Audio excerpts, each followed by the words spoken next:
ఇప్పుడు లేటెస్ట్ గా పవన్ కళ్యాణ్ గారి మూవీలో సాంగ్ ఇచ్చారు. అంటే టాప్ 1 ట్రెండింగ్ లో ఉంది. 30 మిలియన్ వ్యూస్ వన్ డే అంటే మామూలు విషయం కాదు. సో ఒక్కసారి మా కోసం ఆ సాంగ్ ఒక 2 లైన్లు మీరు పాడగలరా? ఈ సాంగ్ ఇంత హిట్ అయినందుకు, దీన్ని ఇంత ఆదరించినందుకు అందరికీ చాలా చాలా థ్యాంక్స్ అండి. అంటే ఇది ఒక బ్యాక్గ్రౌండ్ సాంగ్ లాగా ఉంటుంది. నాకు అంటే పాడటం రాదు, జస్ట్ ఒక 2 లైన్లు చెప్తాను అనమాట. ప్రళయకాల రుద్రుడల్లే తాండవించు భైరవం, గగనమైన భువనమైన దద్దరిల్లు రౌరవం, అలా స్టార్ట్ అవుతుంది.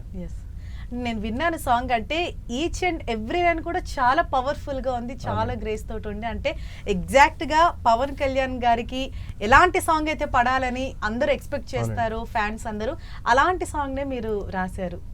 అంటే ఈ సాంగ్ రాయటానికి అసలు మీకు ఎన్ని డేస్ పట్టింది? జస్ట్ మీరు ఆ విజువల్స్ చూస్తూ మీరు రాశారా, లేకపోతే ఎలా దీని సాంగ్? అంటే నాకు విజువల్స్ కొన్ని చూపించారండి. అప్పుడు ఎడిటింగ్ రూమ్లో తీసుకెళ్ళి విజువల్స్ ఎలా ఉంటాయి, కొంచెం యాక్షన్ ఎపిసోడ్స్ ఇవన్నీ చాలా హెవీగా ఉంటాయి.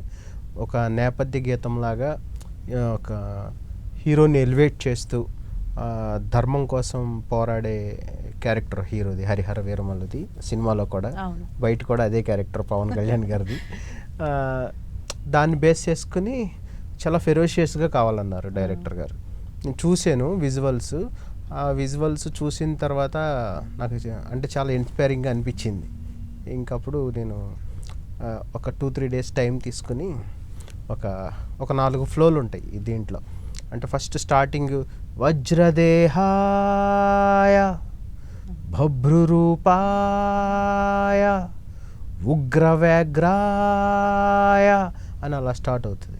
అదొక ఫ్లో. తర్వాత ప్రళయకాల రుద్రుడల్లే తాండవించు భైరవం, గగనమైన భువనమైన దద్దరిల్లు రౌరవం, ధిమిద ధిమిద ధిమి, ఇదొక ఫ్లో.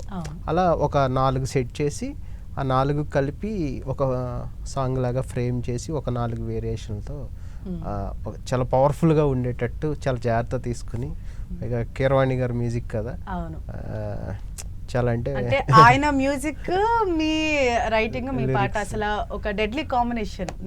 అంటే అలా కుదిరేయండి. కానీ ఆయన మ్యూజిక్ అసలు ఒక రేంజ్ కదా. ఆయన ఆస్కార్ విన్నర్. మనం అంటే ఎన్నో మనకి చిన్నప్పటి నుంచి మేజర్ చంద్రకాంత్ లాంటి పెద్ద పెద్ద కమర్షియల్ బ్లాక్ బస్టర్ దగ్గర నుంచి అన్నమయ్య లాంటి డివోషనల్, బాహుబలి, RRR లాంటి ఈ చాలా గ్రాండియర్ స్కేల్లో మూవీస్. ఇంకా అంటే ఆయన మ్యూజిక్లో రాయటం నిజంగా నా అదృష్టంగా ఫీల్ అవుతున్నాను. చాలా బాగా వచ్చింది పాట. ఒక్క రోజులో ఇన్ని మిలియన్స్ వెళ్ళటం అనేది నాకు తెలిసి ఇండియా రికార్డ్ అనమాట.